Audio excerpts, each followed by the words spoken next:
O Pioneers by Willa Cather. The following material appears on the book's dust jacket. O Pioneers. One of America's greatest women writers, Willa Cather, established her talent and her reputation with this extraordinary novel, the first of her books set on the Nebraska frontier. A tale of the prairie land encountered by America's Swedish, Czech, Bohemian, and French immigrants, as well as a story of how the land challenged them, changed them, and, in some cases, defeated them. Cather's novel is a uniquely American epic. Alexandra Bergson, a young Swedish immigrant girl who inherits her father's farm and must transform it from raw prairie into a prosperous enterprise, is the first of Cather's great heroines.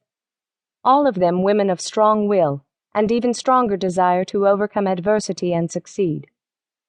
But the wild land itself is an equally important character in Cather's books, and her descriptions of it are so evocative, lush, and moving that they provoked writer Rebecca West to say of her, "The most sensuous of writers, Willa Cather builds her imagined world almost as solidly as our five senses build the universe around us." Willa Cather, perhaps more than any other American writer, was able to recreate the real drama of the pioneers, capturing for later generations a time, a place, and a spirit that has become part of our national heritage. About the author. Willa Cather was probably born in Virginia in 1873, although her parents did not register the date, and it is probably incorrectly given on her tombstone. Because she is so famous for her Nebraska novels, many people assume she was born there. But Willa Cather was about 9 years old when her family moved to a small Nebraska frontier town called Red Cloud that was populated by immigrant Swedes, Bohemians, Germans, Poles, Czechs, and Russians. The oldest of 7 children, she was educated at home, studied Latin with a neighbor, and read the English classics in the evening. By the time she went to the University of Nebraska in 1891, where she began by wearing boys' clothes and cut her hair close to her head, she had decided to be a writer. After graduation, she worked for a Lincoln, Nebraska newspaper, then moved to Pittsburgh, and finally to New York City. There she joined McClure's Magazine, a popular muckraking periodical that encouraged the writing of new young authors. After meeting the author Sarah Orne Jewett, she decided to quit journalism and devote herself full-time to fiction.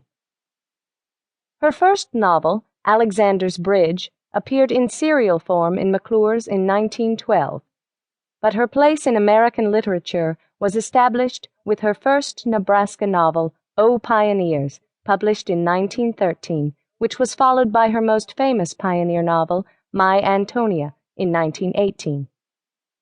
In 1922, she won the Pulitzer Prize for one of her lesser-known books, One of Ours. Death Comes for the Archbishop, 1927, her masterpiece, and Shadows on the Rock, 1931, also celebrated the pioneer spirit, but in the Southwest and French Canada. Her other novels include The Song of the Lark, 1915, The Professor's House, 1925, My Mortal Enemy, 1926, and Lucy Gayheart, 1935. Willa Cather died in 1947. To the memory of Sarah Orne Jewett, in whose beautiful and delicate work there is the perfection that endures. Those fields, colored by various grain. Mickiewicz. Prairie Spring. Evening and the flat land, rich and somber and always silent. The miles of fresh-plowed soil, heavy and black, full of strength and harshness.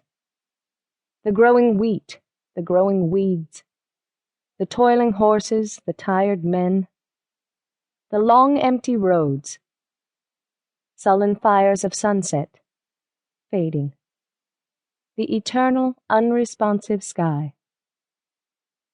Against all this, youth, flaming like the wild roses, singing like the larks over